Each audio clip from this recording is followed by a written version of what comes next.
네, 오늘 말씀의 제목은 6절에 나와 있죠? 6절 하반절에 평강의 왕이다 할 것이다 이렇게 말씀하고 있는데 그 6절 말씀을 따라서 평강의 왕이라는 제목으로 하나님 말씀을 증거하도록 하겠습니다. 이 고통을 겪는 이들에게 가장 큰 소원이 무엇이겠는가? 결국은 그 고통에서 벗어나는 것일 것입니다.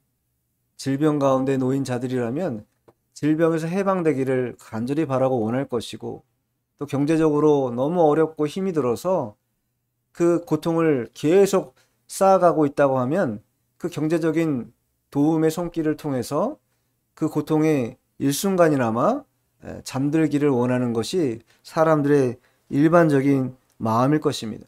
고통을 좋아하는 사람은 아무도 없지요. 이 본문에 해당하는 이 내용도 고통당하던 이스라엘 백성들, 특히 외면받던 그런 변방 땅이죠.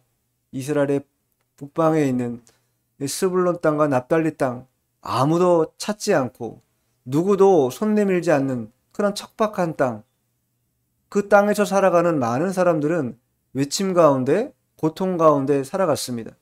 그러나 그 누구도 도와주지 않는 그런 변방의 땅이었어요. 근데 그러한 땅에 무엇이 임한다는 것입니까? 하나님의 영화로운 빛이 임하게 될 것을 말씀하고 있다. 메시아가, 즉 예수 그리스도께서 이 땅에 오시는 것 자체가 바로 그런 특별한 은총을 가지고 이 땅에 오시는 것이다. 아무도 찾지 않고 아무도 만나려 하지 않는 그런 고독하고 외로운 그러한 삶을 살아가는 이들에게는 한없는 복된 소식이 아닐 수 없는 것입니다. 그래서 하나님의 사역의 경륜이라는 게 참 이와 같이 신묘막측하다. 아무리 살펴봐도 너무나 놀랍다라는 거예요. 성경에 보면 먼저 된 자가 나중되고 나중된 자가 먼저 된다. 이렇게 말씀하는 구절이 있습니다. 우리의 신앙이라는 것, 아무도 찾지 않고 아무도 손 내밀지 않는 그 자리에 있는 그 나중된 자가 실제로 먼저 되는 경우가 있다라는 거예요. 그리고 스스로 섰다고 자부하는 자는 또한 어떻게 됩니까? 넘어질까 조심하라고 경고하고 있지 않습니까? 우리 스스로가 아무것도 아니고 나 자신이 하나님 앞에 정말 내세울 것 없는 그러한 존재라는 것을 인정하고 겸비하게 낮아진 자, 그러한 자들만 하나님께서 은혜와 은총을 베풀어 주시는 법입니다.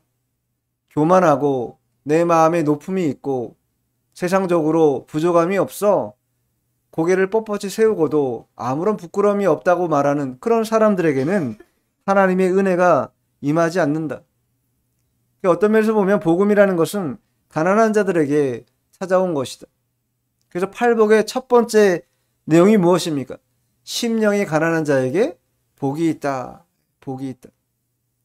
심령이 가난한 자. 이 하나님의 절대 주권이라는 건 이처럼 인간의 생각을 뛰어넘습니다. 불가능할 것 같은 그러한 상황 속에서 그 불가능을 가능으로 바꾸기도 하시고, 소위 세상적으로 멸시받고 천대받고 그 누구도 찾지 않는 그런 사람들에게 다가가서 손을 내미시는 분이 누구인가? 바로 주님이라는 거예요. 사람들은요, 절대 손 내밀지 않습니다. 자신에게 유익하고 이익이 되거나 혹은 나에게 있어서 뭔가 좋은 어떤 영향을 끼칠 만한 사람이라고 하면 어떻게 해서든 그 옆에 가려고 하고 손을 내밀려 하겠지요. 그러나 내 주변에 또 나에게 전혀 도움이 안 된다고 하면, 아니 도움이 안 되는 게 아니라 해악을 끼친다고 하면 결코 그 사람 앞에 가려고 하지 않는 것이 사람들의 일반적인 마음일 것입니다. 근데 예수님은 그러한 사람들을 가르지 않는다. 누구든지 하나님의 택한 백성들에게 다가가셔서 손을 내밀고 그 손을 붙잡아 주시는 분이 예수님이라는 거예요. 사람을 의지하지 않고 예수님을 의지해야 참된 인생의 기쁨과 즐거움을 만끽할 수 있습니다. 제가 지난주에 산기도 다녀오면서 올라오는 길에 목사님들과 이제 차 안에서 이제 담소 나누다가 우연치 않게 이제 저의 이제 간증을 하게 됐어요. 얘기가 흘러가죠. 근데 그 얘기를 자세하게 들은 적이 한 번도 없었는데 그 목사님들은 어쨌든 자연스럽게 그 얘기가 이제 흘러나와가지고 한 청년, 25살 된 청년이 세상 속에서 방황하다가 아무것도 할 것이 없고 병들어가지고 지친 몸을 갖고 병원에 입원해 있는데 그 누구도 찾지 않고 그 누구도 오지 않는 직장 사장님이 입원하고 첫날인가 둘째 날 오시고 나서 한 번도 안 오시더라고. 어쨌든 간에 그렇게 아무도 손 내밀지 않는 그런 상황이었습니다. 근데 그러한 청년에게 같은 병실에 있던 사람이 이 죽음을 경험하는 거예요. 내가 죽는 것이 아닌데 내 옆에 병실에 같이 있던 사람이 죽어나가는 그런 경험을 하게 되면서 25살에 경험하기에는 너무 끔찍한, 그때 당시의 경험으로는 끔찍한 경험이었고 너무나 힘든 상황이었어서 두려운 마음이 엄습했어요. 이러다가 나 또한 죽는 거 아닌가? 나도 죽을 수 있겠구나. 죽는다라는 게 별거 아니구나. 사람이 자다가도 각혈을 통해서 죽을 수 있는 거구나. 그런 생각을 하니까 마음이 심장이 떨리고 많이 힘이 들더라고. 근데 그 누구도 사람의 위로를 받을 그런 경험을 할 수가 없었어요. 누구도 나의 마음을 모를 뿐만 아니라 또한 그렇게 다가와주는 사람도 하나도 없었다라는 거예요. 그런데 그러한 병원 생활 가운데 하나님이 직접 나를 찾아와 주셨다.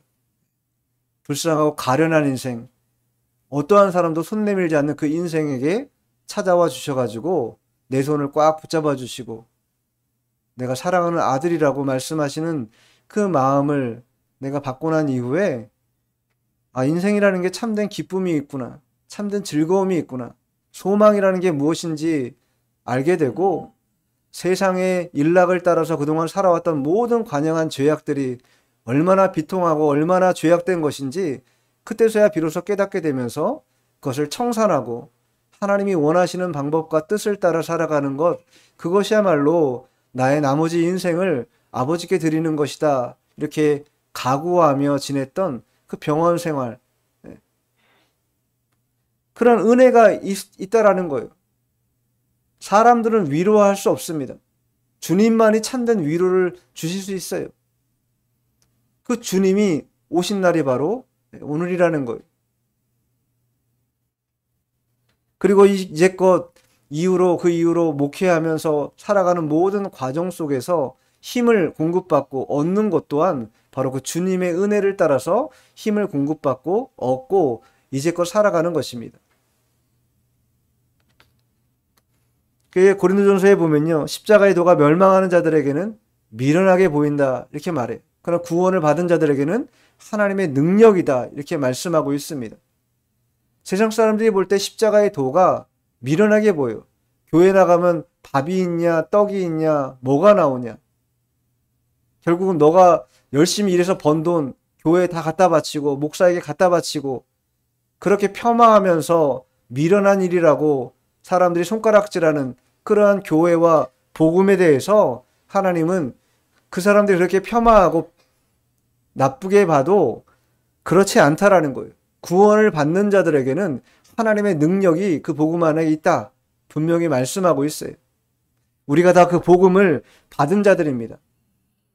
이제 그 복음을 받은 자로서 그 복음 안에서 어떻게 신실하게 살아갈 것인가? 우리의 삶을 어떻게 재편해서 주께서 원하시는 바대로 나아갈 것인가? 생각해 보지 않을 수 없다라는 거예요. 물론 때로 실수합니다. 예수 믿어도 때로 죄짓고 하지 말아야 될 일들을 하기도 하고 또 그러면서 자책하고 슬퍼하고 애통해합니다. 그러면서 다시 기도하면서 힘을 얻는 것, 그것이 바로 그리스도인의 모습이라는 거예요. 자, 그럼 본문을 통해서 평강의 왕으로 오신 예수님, 그 아기 예수님의 모습이 또 우리에게 어떻게 적용되고 나타나게 되는지 살펴보겠습니다. 자, 1절 읽어보죠. 시작. 전에 고통받던 자들에게는 흑암이 없으리로다.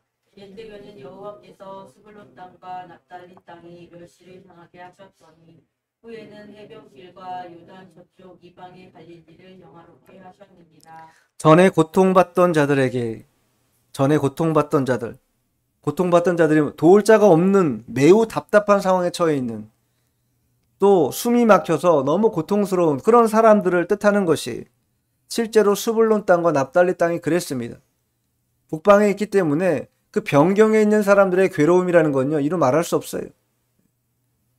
우리나라도 사실 조선시대에 이제 북한에까지 우리가 한반도가 이어지지 않았습니까? 지금 이제 남북으로 분단되었지만 조선시대만 해도 이 한반도가 전체가 있지 않았어요. 두만강 여기에 굉장히 그 변방에 살아가던 백성들은 이 나라의 어떤 그런 관리도 받지 못하고 외침에 계속 고통받는 그런 나라들을 보낼 수밖에 없었다라는, 그러니까 지리적인 리스크가 있다라는 거예요. 이 이스라엘 땅도 마찬가지인데 납달리 땅, 스불론 땅도 그러했다라는 거예요. 외침이 잦았어요. 그러니 얼마나 고통스럽겠어요. 답답하겠어요. 도와주는 사람 하나도 없는데 계속 고통은 감수할 수밖에 없는 그런 땅에 살아간다라는 것. 국가의 통치가 머물지 못하는 그러한 지역에 살기 때문에 어떠한 도움도 지원도 받지 못하는 그런 외로움과 슬픔 때문에 신음하던 그런 땅에 어떤 일이 벌어진다라는 거예요. 갈릴리를 영화롭게 하시는 하나님의 은혜가 임하게 될 것을 예언하고 있다. 영적인 의미로는 흑암과 죄에 머물러 있던 그런 세력에 사로잡혀 있던 우리들이 죄의 종로를 타던 일들을 탄식하면서 이제 끊어내고 주님의 피로 깨끗하게 새롭게 됨으로 인하여서 완전히 변화된 그러한 삶을 살아가게 될 것을 미리 예언해주고 있는 것이다. 더 이상 그 죄의 고통에 머물지 않도록 주님께서 우리와 함께 해주신다고 약속하시는 그런 말씀이죠. 그래서 단언하지 않습니까? 1절에 보니까 전에 고통받던 자들에게는 흑암이 없으리로다. 흑암이 있을 수도 있고 없을 수도 있다 이렇게 말하지 않고 흑암이 없다 단정지어서 말씀하고 있다라는 거예요. 전에 고통받던 자들, 어떤 자들입니까? 이사야 당시에 있던 자들이 아니죠. 이사야가 지금 예언하고 있는 것이니까. 예수님 당시에 그 신앙 하나 붙들고 힘에 겨워 주님을 의지하고 의뢰하며 살아갔던 그런 모든 사람들, 주의 뜻을 따라 나아가려 했던 그 모든 사람들, 그런 사람들에게 하나님의 은혜가 임해서 더 이상 죄의 종노릇 하지 않고 흑암 가운데 거하지 않도록 하시겠다고 하는 하나님의 약속이 임했다라는 거예요. 자, 2절 읽어보죠. 시작. 흑암에 행하던 백성이 큰 빛을 보고 사망의 그늘진 땅에 거주하던 자에게 빛이 비치도다. 예, 사망의 그늘질 땅, 생명의 빛이 전혀 없는 그런 땅이죠. 미래에 대한 소망이 끊긴 그러한 땅이 바로 흑암이요 또 사망의 그늘질 땅인데, 그러한 땅에 거주했던 자들, 그러한 자들에게 빛이 비쳤다. 하나님의 임재와 은총이 임하게 됐다라는 거예요. 암울했던 그 상황을 완전히 개벽하는 역사가 나타나게 될 것이다. 언제 그렇게 되는가? 그리스도께서 이 땅에 오시면 그렇게 된다.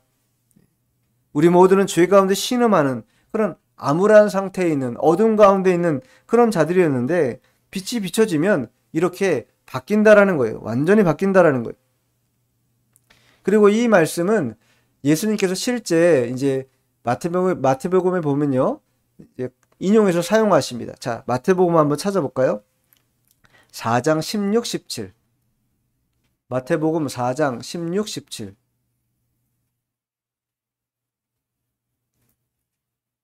마태복음 4장 16, 17. 시작. 땅과 그들의 앉은 자들에게 빛이 비치었도다 하였느니라. 이때부터 예수께서 비로소 전파하여 이르시되 그게 알아 천국에 가까이 왔느니라 하시더라. 예.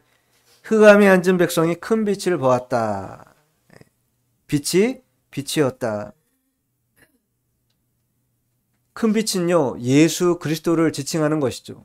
예수 그리스도께서 빛이 되셔서 이 땅에 오셨기 때문에 어둠은요, 급속히 사라지게 되어 있습니다. 우리가 봐도 어둠이 있습니다. 근데 그 어둠에 빛이 임하면요, 어떻게 돼요? 어둠은요, 즉시로 사라지는 법이에요. 어둠이 사라질까 말까 고민하지 않습니다. 빛이 있는 순간 즉시로 사라지는 게 원리라는 거예요. 하나님의 역사가 그러하다. 주께서 어둠 가운데, 어둠과 같은 우리 인생 속에 빛을 비춰주셔서 흑암이 사라진 그러한 삶으로 우리를 바꿔주셨다. 그러니까 흑암이 없다고 단정했다고 1절에 말씀하지 않았습니까? 이와 같이 어둠이 사라질 수도 있고 그렇지 않을 수도 있다. 그게 아니라는 거예요. 어둠은요, 금방 사라집니다. 빛이 비추면 완전하게 사라지는 게 빛의 힘이다 말할 수 있어요. 자, 3절 읽어보죠. 시작. 주께서 이 나라를 충성하게 하시며 그 즐거움을 더하게 하셨으므로 수고하는 즐거움과 탈취물을 나눌 때의 즐거움 같이 그들이 주 앞에서 즐거워하니. 주께서 이 나라를 창성하게 하심. 이 나라라는 건 그리스도의 나라, 예수 복음 안에 있는 나라들, 구원받은 백성들의 모임이죠. 그러한 나라들이 더욱더 창성하게 될 것이다. 그리스도를 믿는 자들이 더 많아지게 될 것이고, 더 많은 이들이 예수를 믿고 하나님의 나라가 더 점점점 흥왕하는 그런 역사가 있을 것을 예언하신 것입니다. 교회가 왕성하고 또한 그 왕성한 교회가 즐거움 가운데 예배하며 살아계신 하나님을 찬송하는 그런 역사가 나타나게 될 것을 미리 예언하고 있습니다. 그래서 추수하는 즐거움과 같다. 1년을 내 고생하고 씨 뿌리고 잘 키워가지고 가장 기쁠 때가 언제겠어요? 곡물을 추수하는 때 아니겠어요? 걷어들여가지고 그것을 판매하거나 창고에 들일 때, 그때만큼 내가 했던 그 고생에 대한 대가를 다 보상받는 것 같은 그런 마음일 때가 어디 있겠습니까? 마치 우리가 복음을 가지고 주님을 믿고 주님을 나의 구주로 모시고 살아가는 것이 그와 같다라는 거예요. 그와 같이 즐겁고 우리 인생 속에 가장 기쁨이 넘치는 그런 일이 된다. 그러니 그 기쁨의 일들을 너만 누리지 말고 그 다른 사람들에게도 그 복음을, 그 좋은 소식을 함께 전하며 살아가는 것, 그게 우리에게 필요하다고 말하는 거예요. 그래서 추수하는 즐거움과 탈취물을 나눌 때 즐거움과 같이 그들이 주 앞에서 즐거워한다. 함께 나누는 것이에요. 함께 하는 것입니다. 복음은 나 혼자만이 아니라 함께 나누는 것, 다른 사람들에게도 나눠주는 것, 내가 받은 그리스도의 사랑을 다른 사람들에게도 전해주는 것, 그게 바로 복음이 가진 즐거움이다. 예수님도, 자, 요한복음 4장 한번 찾아보세요. 요한복음 4장 36, 37. 요한복음 4장 36, 37. 시작. 거두는 자가 이미 삭수받고 영생에 이르는 열매를 모으나니 이는 뿌리는 자와 거두는 자가 함께 즐거워하게 하려 함이라. 그런즉 한 사람이 심고 다른 사람이 거둔다 하는 말이 옳도다. 심는 사람은 고생만 있고 거두는 사람만 기쁨이 있다 이렇게 말씀하지 않고 뿌리는 자도 거두는 자도 함께 즐거워한다. 이게 하나님 복음의 원리입니다. 나는 뿌리기만 해서 거둘 게 없어서 소득이 없는 것 같아가지고 너무 힘들고 지친다. 그렇지 않다는 거예요. 주님이 보실 때는 그 뿌리는 자도 귀하고 거두는 자도 귀하다. 모두가 그 하나님의 나라의 일들에 함께 협력하고 동참하고 그 일을 해나가는 것이기 때문에 그것을 통해서 하나님이 즐거움을 우리에게 선사하시고 기쁨을 누릴 수 있도록 도와주신다는 거예요. 복음이라는 것 자체가 흑암에 있는 자들에게 뭐예요? 빛을 선물하는 거잖아요.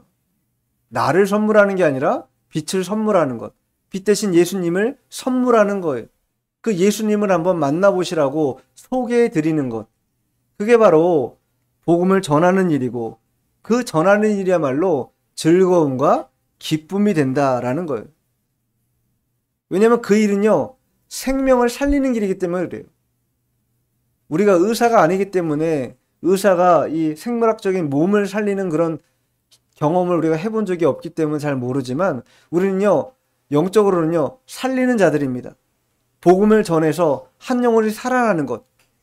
그 눈이 흐리멍텅했다가 예수 믿고 나서 또렷하게 바뀌고 완전하게 예수의 사람으로 바뀌는 그런 과정을 옆에서 지켜보는 것만큼 즐거운 일이 없다라는 거예요. 세상에 그것만큼 기쁜 일이 없습니다. 세상에 기쁜 일이 많지요, 세상적으로. 그런데 제가 경험해 본 바로는 이제껏 가장 큰 기쁨은 한 영혼이 예수 믿고 구원받아가지고 옆에서 잘 자라나면서 성장하고 예수의 사람으로, 군사로 그렇게 변해가는 과정을 옆에서 잘 지켜보는 거, 그것만큼 큰 기쁨이 없는 것이, 그 일이 우리에게 주어진 것입니다. 목사님만 하는 일이 아니라는 거예요. 내 주변에 있는 그 예수를 알지 못하는 그 영혼이 예수를 받아들이고 예수를 알게 되고 그 영혼이 또 그렇게 돼서 예수 안에서 잘 자라나는 과정을 지켜보는 것만큼 큰 기쁨이 없다라는 것입니다.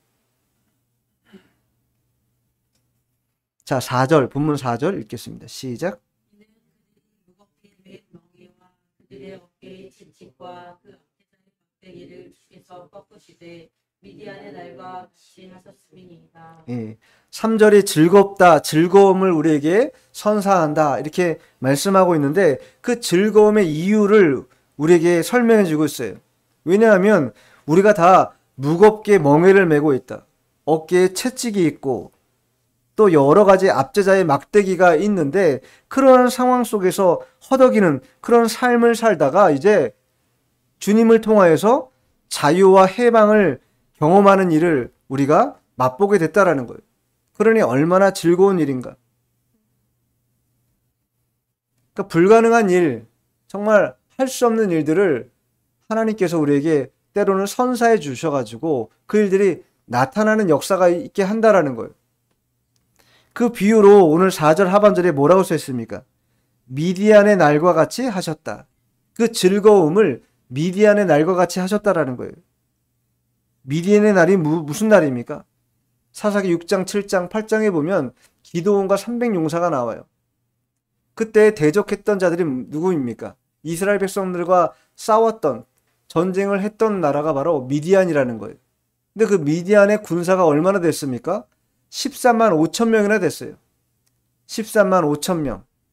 그 13만 5천 명과 기드온의 300용사 3만 2천 명에서 다 줄이고 하나님이 택한 300명으로 어떻게 한 겁니까? 그 미디안의 연합군을 완전히 도말하고 무찔러서 이기지 않습니까?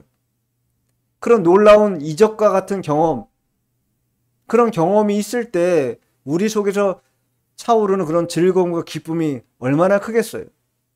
정말 불가항력적이다, 이건 불가능하다, 안 된다 라고 했던 그 일이 하나님 안에서 역사가 되고 되어지는 그런 것들을 보게 된다면 그것만큼 즐거움이 어디 있겠습니까?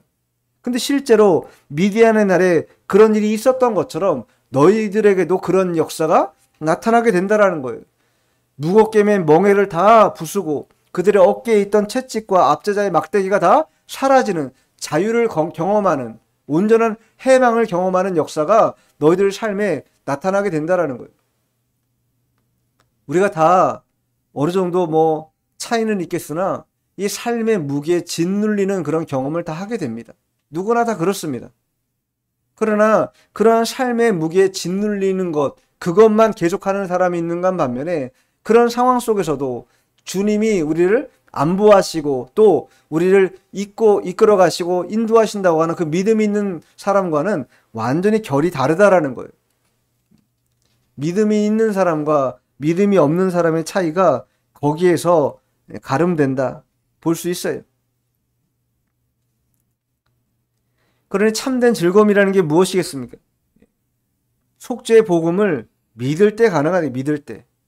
속죄의 복음을 믿어야 흑암이 사라지고 고통이 사라지는 것이, 그럴 때 진정한 평강이 심령에 임하게 됩니다.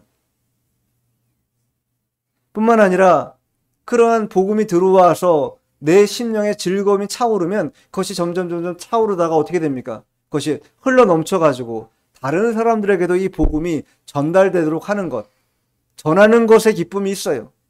전하는 것에 기쁨이 있고 그 전하는 그 소식을 받는 자들이 잘 받아들일 때 또 기쁨이 있는 것입니다. 그게 참된 즐거움이요 기쁨이라는 것이, 그 일을 우리에게 허락하시기 위해서 이 무거운 짐을, 채찍을, 막대기를 다 거두어 내신 것이, 그 일을 그리고 하기 위해서 예수님이 이 땅에 오신 것이다. 자, 5절 읽어보죠. 시작. 오직은 싸우는 군인들의 신과 피 묻은 거짓이 불의 섭같이 살라지니. 예, 5절 읽어보면 무슨 상황일 것 같습니다. 전쟁과 같은 일들이죠. 군인들의 신, 피 묻은 옷, 전쟁이 막 맹렬하게 차오르는 그러한 상황인 것을 우리가 알 수 있는데, 그런 맹렬한 전쟁까지도 마치 불의 섭같이, 풀이죠, 풀. 한번 불 지르면 금방 타버리잖아요. 그런 것처럼 금방 살라지고, 즉 그치게 될 거라는 거예요. 예수의 피라는 것은 감당하지 못할 게 없습니다. 모든 죄악을 녹여요. 태웁니다. 그러니 예수의 피를 의지하시기 바래요. 우리가 예수 믿고 구원받아도 이 땅을 살아가다 보면 죄를 저질러요. 그러나 그 죄 가운데 그 죄의 종로로 타고 그들의 놀이개거리가 돼서는 안 된다라는 거예요. 뭘 의지해야 돼요? 내 의지는 박약합니다. 결코 못 이겨요. 예수의 피를 의지하고 나아가야 돼요. 예수의 피를 믿고 나아가야 됩니다. 그 피로 내가 구원받았다는 걸 믿어야 돼요. 그러면 그 믿음을 통해서 우리가 다시 한번 회복되는 역사가 나타나고 하나님의 은혜를 경험하게 되고 그 은혜를 따라서 진정한 참된 즐거움이 무엇인지 만끽하는 그런 삶을 살 수 있게 되는 것이에요. 그런데 예수의 피를 의지하지 않고 자꾸 내 방법이나 경험을 의지하게 되면 계속 실패하는 것만 할 수밖에 없는 것입니다. 자, 본문 6절 읽어보죠. 시작. 우리에게 주신 바 되었는데 그의 이름은 기묘자라 무사라 전능하신 하나님이라 영존하시는 아버지라 평강의 왕이라 할 것입니다. 이와 같은 모든 일들을 위해서 누가 온 거예요? 한 아기가 우리에게 낳았다. 낳았다라는 것이 무엇을 의미합니까? 성육신을 의미하는 것이죠. 인간의 몸을 입고 이 땅에 오시게 하셨다. 그것을 말씀하고 있는 거예요. 예수님이 하나님이세요. 영존하시는 아버지고 전능하신 하나님이십니다. 그럼에도 불구하고 이 땅에 오셨다라는 거예요.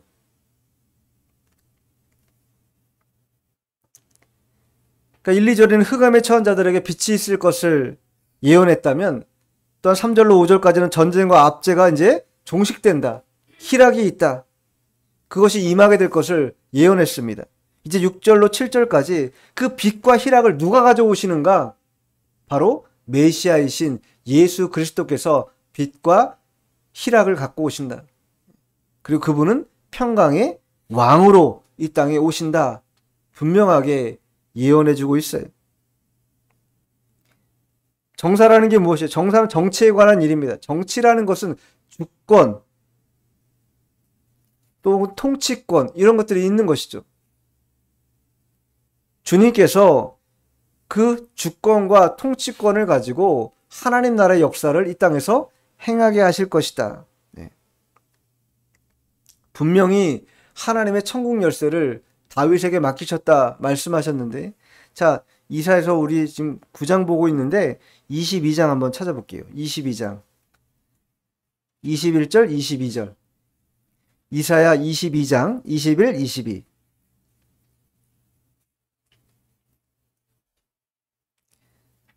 시작. 내 옷을 그에게 입히며 내 뒤를 그에게 띄워 힘있게 하고 내 손을 그 손에 맡기리니 그가 예루살렘 주민과 유다의 집의 아버지가 될 것이며 내가 또 다윗의 집의 열쇠를 그의 어깨에 두리니 그가 열면 닫을 자가 없겠고 닫으면 열 자가 없으리라. 그의 어깨에 두겠다. 메시아 예수 그리스도의 어깨 위에 두겠다. 열면 닫을 자가 없고 닫으면 열 자가 없는, 오직 권세와 주권과 통치가 다 우리 주님께 있음을 분명하게 예언하고 있어요. 실제로 예수님이 아니고서는 우리가 천국으로 들어갈 수 있는 길이 없습니다. 내가 곧 길이요 진리요 생명이라고 말씀하셨어요. 길이 되시고 생명 되시고 진리 되신 예수님이 아니고서는 아버지께로 올 자가 없다. 분명히 요한복음 14장 6절에 말씀하고 있지 않습니까? 그런 의미에서 이러한 정사를 짊어지고 계시고 뿐만 아니라 그의 이름은 기묘자다. 기묘하다라는 게 묘하다라는 것 자체가 자연 법칙을 뛰어넘었다라는 거예요. 자연 법칙을 뛰어넘는 놀라운 그런 기적 같은 역사, 그러한 일들을 행하시는 분, 바로 그분이 기묘자이신 예수님이다. 사실 우리가 예수 믿는 것 자체가 어떤 면에서 보면요, 기적 같은 일입니다. 예수 믿는 게 믿어지고 싶다고 해서 믿어지지 않습니다. 제가 일본에 있을 때 일본에 있는 교회에 어떤 일본 분이 계셨는데 교회를 오랫동안 다니셨어요. 근데 그분은 세례도 안 받겠다. 또 성찬도 참여 안 한다. 그렇게 교회 생활을 오랫동안 하셨어요. 왜냐면 자기 안에 그 믿음이 없다라는 거예요. 그 믿음이 없기 때문에 나는 거기에 참여할 수가 없다라는 거예요. 근데 교회는 나와요, 또. 예배는 드려요. 참, 그거 보면, 그런 상황을 보면서 믿는다라는 것도 내가 의지적으로 인간이 믿고 싶다고 해서 믿어지는 게 아니라 하나님이 그 마음을 열어주셔가지고 믿음이 들어오고 정말로 예수님이 나의 구주로, 주인으로 믿어지는 역사가 나타나기 전까지는 이게 되는 게 아니구나. 그런 사실을 다시 깨닫게 되었는데, 우리가 과거에 살아갔던 그런 모든 삶의 과정들을 보면요, 하나님 앞에 옳게 행한 게 별로 없어요. 저같이 중간에 믿은 사람들은 더더욱 그렇습니다. 어린 시절부터 예수 잘 믿은 사람들 주변에 많이 있는데, 그런 분들은 좀 아닐 수 있겠지만, 어쨌든 우리가 다 예수 믿기 전에는 허망한 삶을 쫓던 그런 자들이었다라는 거예요. 근데 그런 자들을 어떻게 변화시키냐고요. 예수 믿고 나면 삶의 태도가 달라집니다. 실제로. 중생의 경험이 충만하게 있으면요, 완전히 달라져요. 그동안은 세상 속에서 일락을 즐겨하고 술 먹고 담배 먹고 세상 좋아하는 거 다 쫓아다니면서 행하고 그런 게 인생의 가장 큰 기쁨이었어요. 그런데 그게 1도 좋아지지 않는 거예요. 하나도 나에게 기쁨이 안 되고 소망이 안 돼. 하나도 나에게 도움이 안 된다고 생각하는 거예요. 마치 바울 사도가 세상 모든 것을 배설물로 여겼던 것처럼 그렇게 다 버려지게 된다라는 거예요. 기쁨이 되지 않기 때문이에요. 그게 나에게 유익이 되지 않는다는, 나의 유불리의 문제가 아니라 그거 하는 것 자체가 기쁨이 되지가 않아요. 그게 버리는 것이죠. 근데 그런 일들을 나 스스로가 할 수 있는가? 불가능하다라는 거예요. 내 본성은 어때요? 여전히 먹고 마시고 즐기는 거 좋아해요, 본성 자체는. 근데 그 마음의 변화가 어떻게 바뀌겠습니까? 나 스스로는 바뀌지 않는다라는 거예요. 하나님의 강권적인 역사가 임할 때, 하나님의 은혜가 임할 때, 기묘자이신 예수님의 그 능력에 힘입을 때 그렇게 변화되고 바뀐다. 그래서 기묘자요 모사라. 모사라는 게 뭐예요? 계획을 꾸미는 자, 방법을 찾는 자지 않습니까? 우리 구원의 계획을 누가 짭니까? 예수님이 짜는 것이죠. 방법을 마련하는 것이죠. 십자가의 피로 죄인들을 구원하겠다고 하는 그 방법과 계획을 다 짜서 이 땅에 오셨다라는 거예요. 그리고 그 과정을 밟는 자들에게 구원의 은혜를 베풀어 주셨다. 네. 그리고 마지막으로 그가 평강의 왕이다. 평강의 왕. 진정한 평강이 깨진 것은요, 인간이 죄를 범한 아담 이후로 모두가 다 죄의 종노릇하는 죄의 그늘 아래 놓여 있기 때문에 다 평강이 깨진 것이 평화가 없는 것입니다. 그러나 예수 그리스도 안에 있을 때 진정한 평화가 오게 된다. 평강이 오게 된다. 골로새서 3장 15절에 보면 이렇게 써 있어요. 골로새서 3장 15절. 그리스도의 평강이 너희 마음을 주장하게 하라. 다른 평강이 아니라 그리스도의 평강이 너희 마음을 주장하게 하라. 다른 것으로 너희 마음을 지배받지 않게 하고 그리스도의 평강으로 너희 마음이 지배받도록 하라. 이 말이에요. 너희는 평강을 위하여 한 몸으로 부르심을 받았나니 너희는 또한 감사하는 자가 되라. 평강을 위해서 우리가 부름을 받았다라는 거예요. 다투고 싸우고 미워하고 싫어하는 그러한 관계성으로 우리를 교회 안에 부른 게 아니라 평강을 위해서 우리를 부르셨다. 그러기 위해서 뭐 하라는 거예요? 감사하는 자가 되라. 감사하는 자가 되어야, 그래야 뭐가 됩니까? 마음에 질서가 잡히기 시작하는 것이에요. 불평과 원망을 하다 보면 그것은요, 결코 질서를 재편하는 데 도움이 되지 않습니다. 오직 감사하는 말을 계속하고 하나님 앞에 참된 감사를 아뢰을 때에 이 심령의 질서가 온전히 자리 잡게 되고 뿐만 아니라 마음의 평화도 임하게 된다. 이것이. 자, 마지막 7절 1절 시작. 그 정성한 평강의 마음이 무궁하며 또 다윗의 왕자와 그의 나라에 불림하여 그 나라를 굳게 세우고 지금 이후로 영원히 정의와 공의로 그것을 보존하실 것이라. 만군의 여호와의 열심히 이를 이루심이시다. 얼마나 놀라운 하나님의 은혜입니까? 이러한 평강이 줄어들지 않는다는 게, 더하면 더했지 줄어들지 않는다. 뿐만 아니라 영원히 정의와 공의로 그것을 보존하실 것이다. 사라지지 않는다라는 거예요. 쇠하지 않는다라는 거예요. 뿐만 아니라 그 만군의 여호와께서 그 일을 행하기 위해서 열심을 더 내신다라는 거예요. 얼마나 복된 말씀입니까? 우리가 하는 거 아닌데 주께서 주권적으로 하나님 나라의 영원한 평화를 위해서 그 상태를 보존하기 위해서 열심히 오늘도 뭐 하신다는 거예요? 일하신다라는 거예요. 그래서 독생자까지도 이 땅에 아낌없이 보내주신 것이고 그를 십자가에 내어주신 것이고 부활케 하시어서 지금 하나님 보좌 우편에 앉게 하신 이런 모든 일들, 이런 일들이 영원히 우리에게 지속되는 그런 생명으로 주어지기 위해서 성부 하나님께서 베푸신 은혜라고 우리에게 말씀하고 있어요. 그리고 그 아들은 큰 자라고 높은 자라고 일컬음을 받게 될 것이다. 이렇게 누가복음 1장 32절 33절에 말씀하고 있습니다. 예수님은요, 평강의 왕으로 이 땅에 오셨습니다. 멸시받는 자들, 아무도 손 내밀어 주지 않는 그러한 처연하고 가련하고 쓸쓸하고 외로운 자들, 그러한 자들에게 손을 내밀고 손을 잡아주셨어요. 그게 복음입니다. 그리고 그 복음을 제대로 맛본 자들은 심령의 즐거움이, 희락이 넘쳐나게 돼요. 평강이 흘러나오게 됩니다. 그리고 그것을 주체할 수 없어 다른 사람들에게 또 전달하는 자가 될 수밖에 없는 것이, 이게 복음의 능력입니다. 복음의 힘이에요. 이 구원운동은 이 세상 속에 2000년 전에 예수님이 이 땅에 오심으로 실현됐고 지금껏 역사하고 나타나고 있습니다. 앞으로도 예수님 재림할 때까지 이 구원운동은 계속될 것이에요.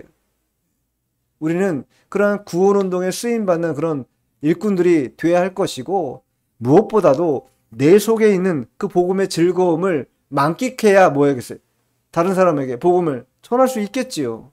나 스스로도 복음에 만끽하지 못하고 즐겁지도 않고 희락도 없고 기쁨도 없고 감사도 없는데 그걸 어떻게 다른 사람들에게 전달하고 증거할 수 있겠습니까? 아기 예수님이 이 땅에 오신 것은 영원히 멸절받을 그런 영혼들에게 영원한 생명을 부여하시고 그 즐거움에 참여하도록, 그 평화에 참여하도록 하기 위해서 이 땅에 오셨습니다.